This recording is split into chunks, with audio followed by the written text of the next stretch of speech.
destroyed.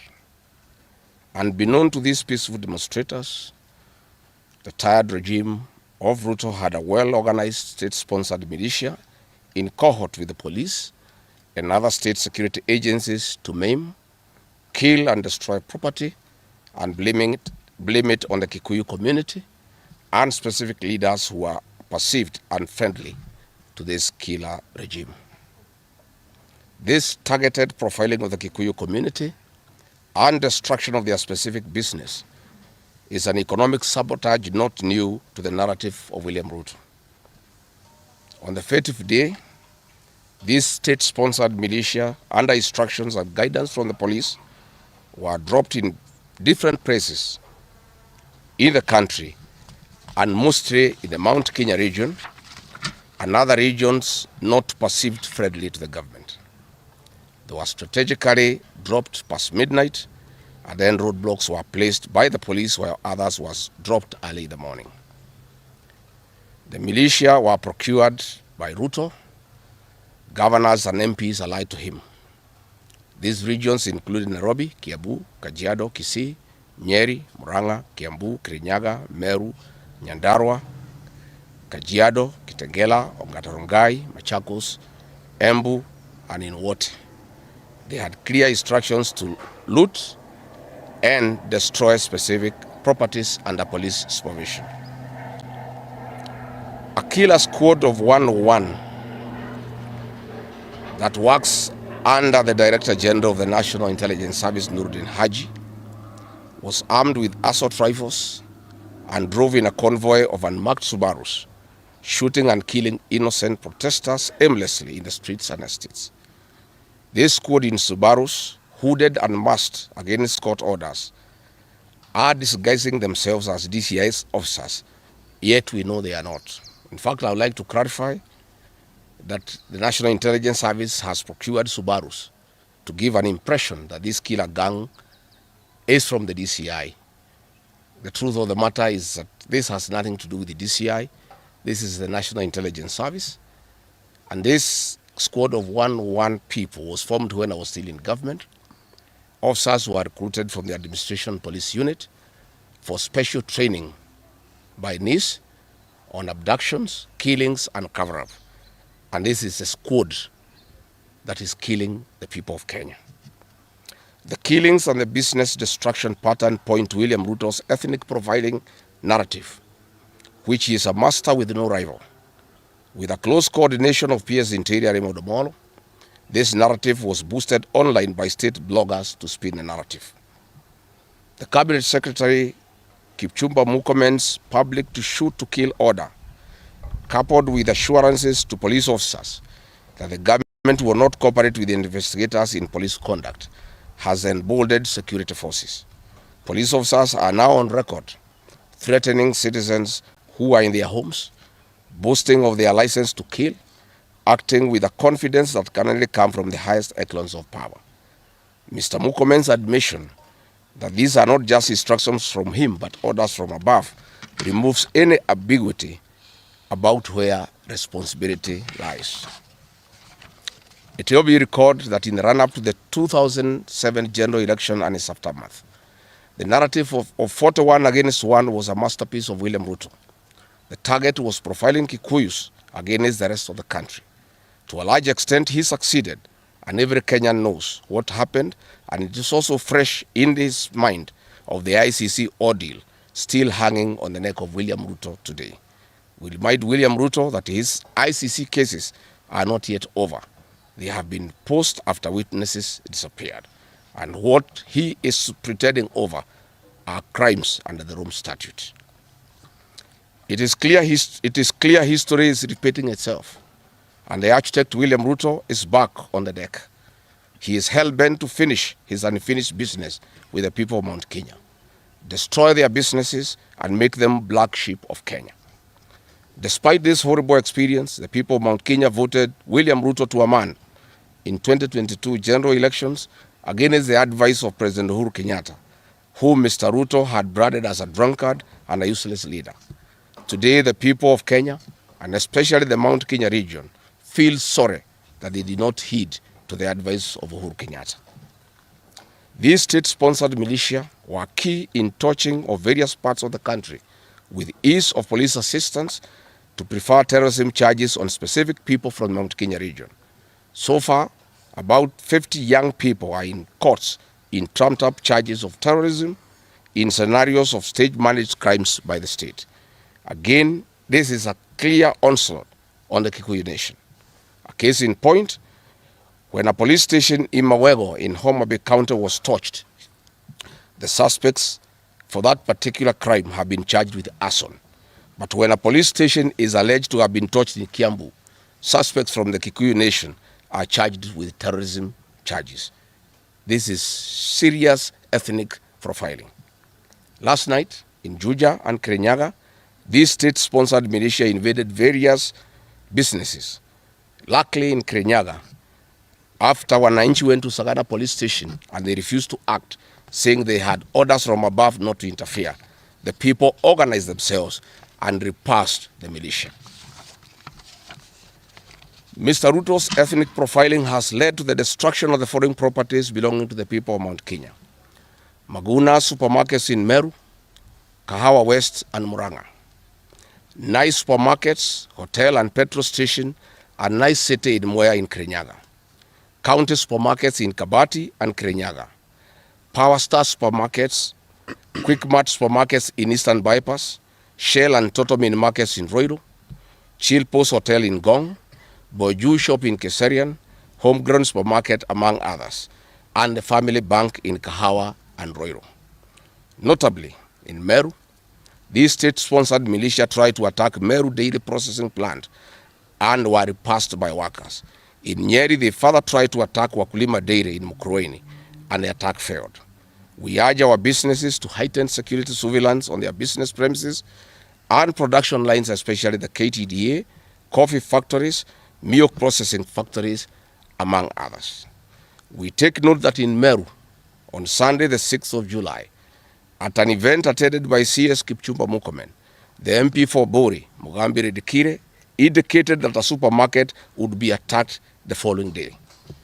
As sure as December 25 is Christmas, and true to his word, Maguna supermarket was torched by the state-sponsored militia, which the MP was private to. Why hasn't Mugambi Redikire been arrested? How did he know that a supermarket would be attacked? This is selective justice. The evidence that these militias are state-sponsored is plain for all to see. Videos circulating widely show police officers not merely failing to intervene, but actively transporting armed groups who proceed to unleash destruction with apparent impunity. Uniformed officers have been seen standing guard as these groups rampage. They are in action and a stark contrast to strong statements being made by government. In Nyeri, journalists were attacked by these militias in the presence of the police. It is well documented. This is a clear indicator that Ruto is working with governors and MPs allied to him to destroy businesses owned by the Kikuyu, the Meru and the Embu, and blame it on people who don't support his administration. This is a tactic that was used by the colonialists with the collaborators who searched earth policy and torched buildings and businesses and blamed it on the Mau Mau. This divide and rule tactic will not work, Mr. Ruto. We know that in Meru, they want to use this mayhem to blame Mithika Linturi. In Embu, they have already blamed Mkonji Gitonga. In Kitengela and Gong, they want to target Senator Seki and MP Onesmus Ngogoyo. In Nyeri, they are trying to haunt Honorable Kagusha. And in Kirinyaga, they are targeting Senator Murango. We want to remind President Ruto that it is not the Kikuyus who want him out of office. It is the entire people of Kenya. Kenyans are suffering equally across the country. That is why Kenyans have said, if you, Mr. William Ruto, believe that it is the Kikuyus who want you out, then all Kenyans are Kikuyus. I want to thank the people of Kenya for standing out against this tribal profiling of the Kikuyu.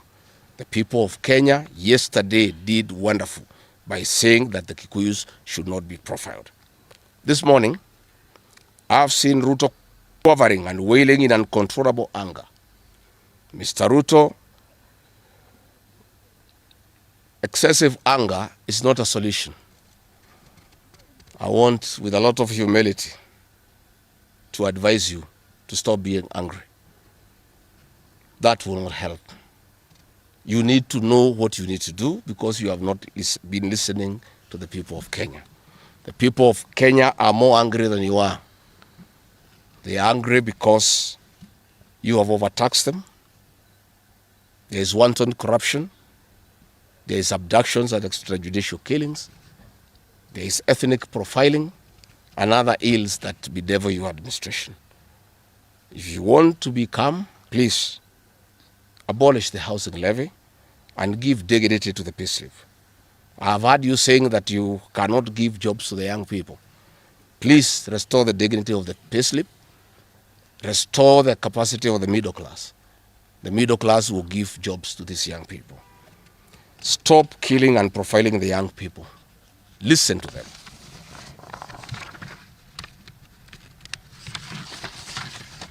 Stop abductions and extrajudicial killings.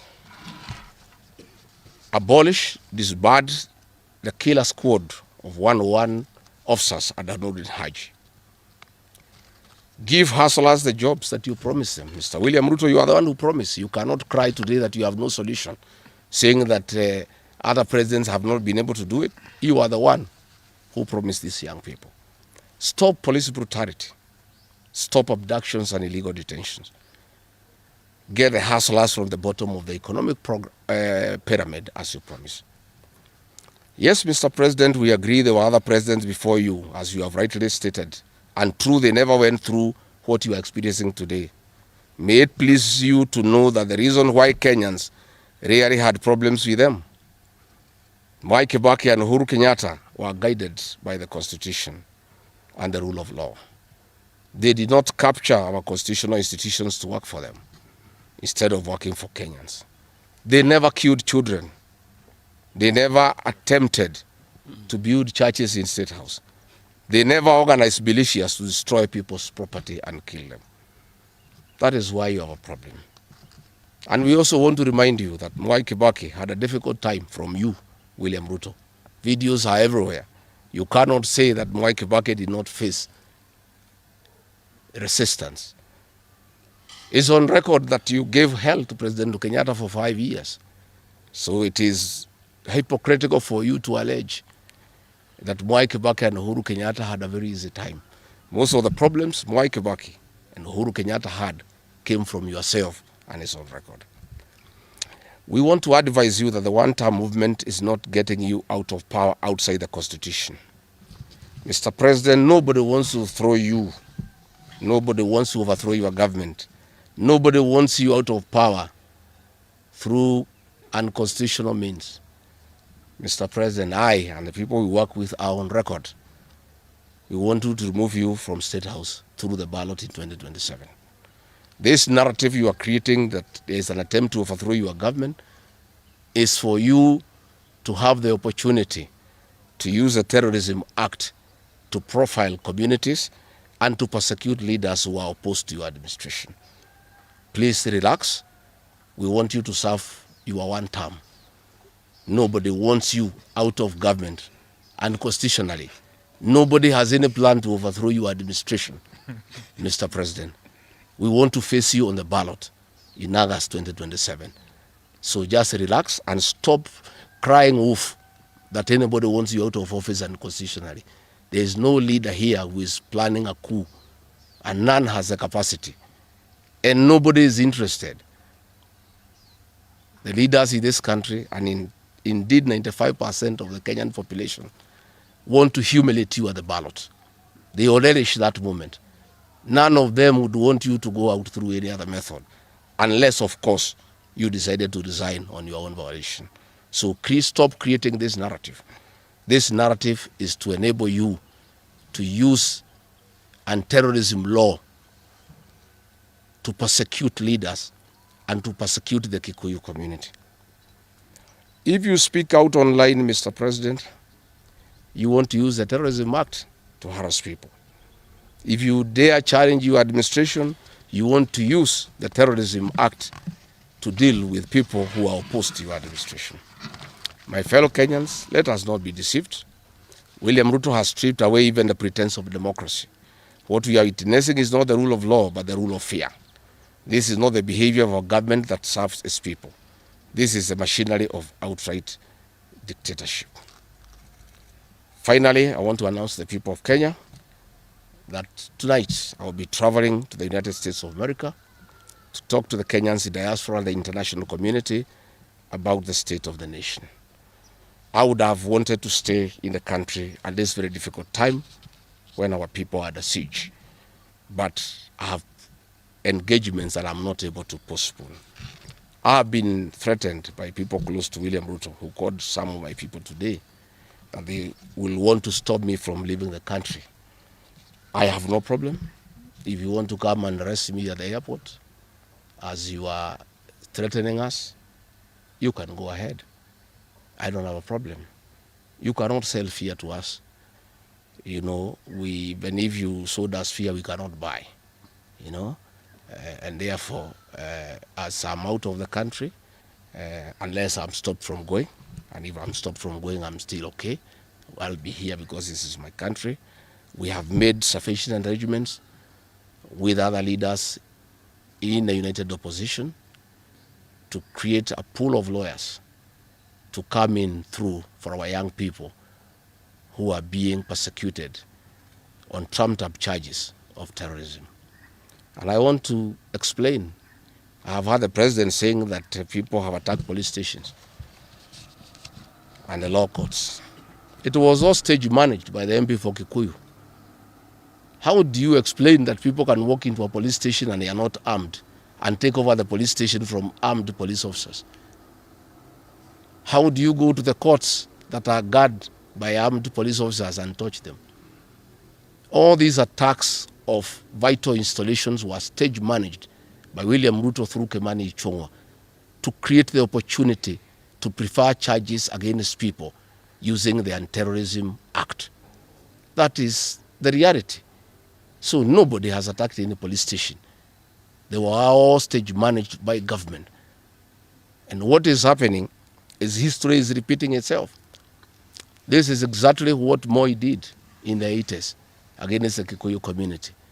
After the abortive 1982 coup, he used sedition laws and the clandestine Mwa Kenya movement to profile the community and hound people into court, and they'll be taken by Bernard Chunga after 5 p.m.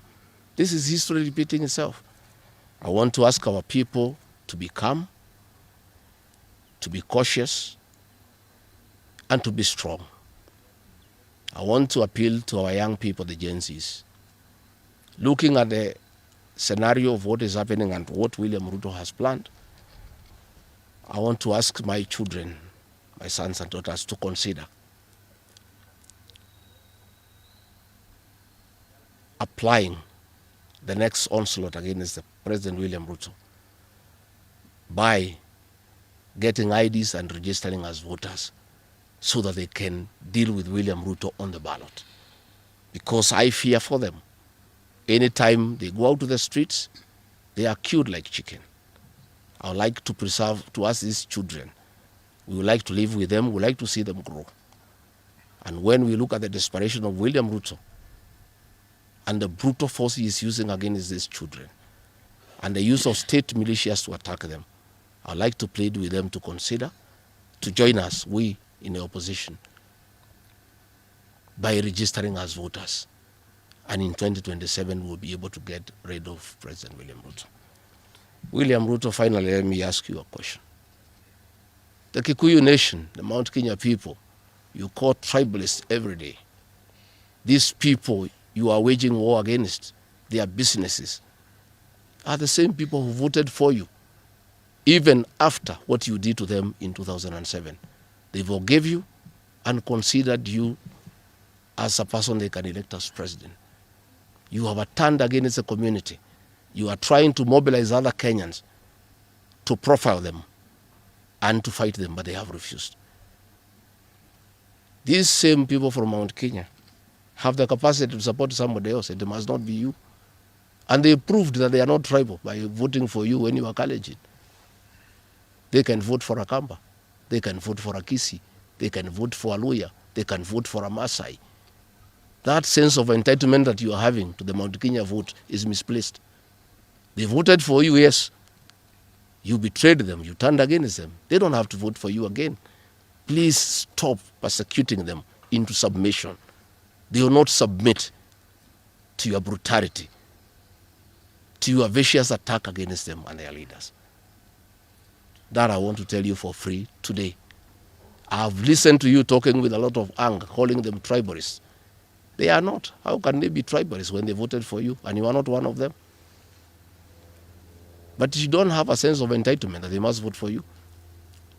You know what you have done to them and why they have reacted the way they have. And I want to assure you, you cannot scare them into submission. Even if you jail them, they will not submit. These are seasoned dissidents of the freedom fighters, and they cannot be intimidated. So let me encourage my leaders here as I go away to remain strong, to remain focused, and to speak for the people of Kenya. I am I have a lot of gratitude to the Honorable Stephen Kalonzo Musyoka and Eugene Wamalwa, who have been in court the whole of yesterday and today, standing strong and defending our young people who have been framed and charged with treason. For those two leaders, I want to give them the gratitude of my community and our leadership. They have come through for a community when it's under siege, and we are indeed very, very grateful. I want to ask our leaders here to be vigilant and to continue speaking out to the people of Kenya. Should the situation get out of hand and I need to cut my trip short and come back to join the other leaders in defending our people and speaking for them, I will gladly do so. Thank you very much. Good. That's comprehensive. I don't think iko maswali hata kidogo. Labda ile watu ya Kameme iko Nairobi.